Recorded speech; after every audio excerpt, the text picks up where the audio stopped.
अस्सलाम वालेकुम। How are you all my dear student.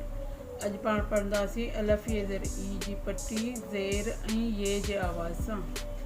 Gym ये ज़ेर जी, ये ज़ेर जी, जे ये ज़ेर जी, ने ये ज़ेर नी, चे ये ज़ेर ची, छे ये ज़ेर छी, हाय ये ज़ेर ही, हे ये ज़ेर खी, दाली ये ज़ेर दी, दे ये ज़ेर दी, दे ये ज़ेर डी, ढे ये ज़ेर डी, ढे ये ज़ेर डी, दाली ये ज़ेर ज़ी, रे ये ज़ेर री, रे ये ज़ेर डी, जे ये ज़ेर ज़ी, सीनी ये ज़ेर सी, शीनी ये ज़ेर शी, स्वादी ये ज़ेर सी, ज़्वादी ये ज़ेर ज़ी, तो ये ज़ेर ती, जो ये ज़ेर ज़ी, ऐनी ये ज़ेर ई, गैनी ये ज़ेर गी, फे ये ज़ेर फ़ी, फे ये ज़ेर फ़ी, काफ़ी ये ज़ेर की,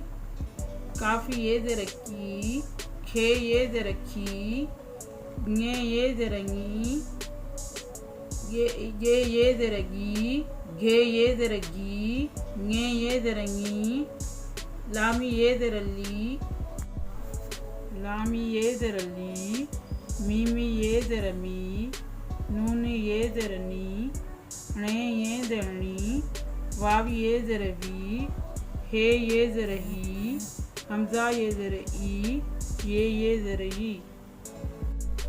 प्यारा शागिर्द, ही पाण ज़ेर ऐं ये जे आवाज़ सां पट्टी पढ़ी। इहा पट्टी तव्हीं बार बार पढ़ंदा ऐं लिखंदा त जीअं चङी तरीक़े सां तव्हांखे यादि थी वञे। ऐं इहा तव्हांजी उस्ताद शमा ख़ादिम। लाइक कजो, सब्सक्राइब कजो ऐं शेयर कजो। Thanks for watching.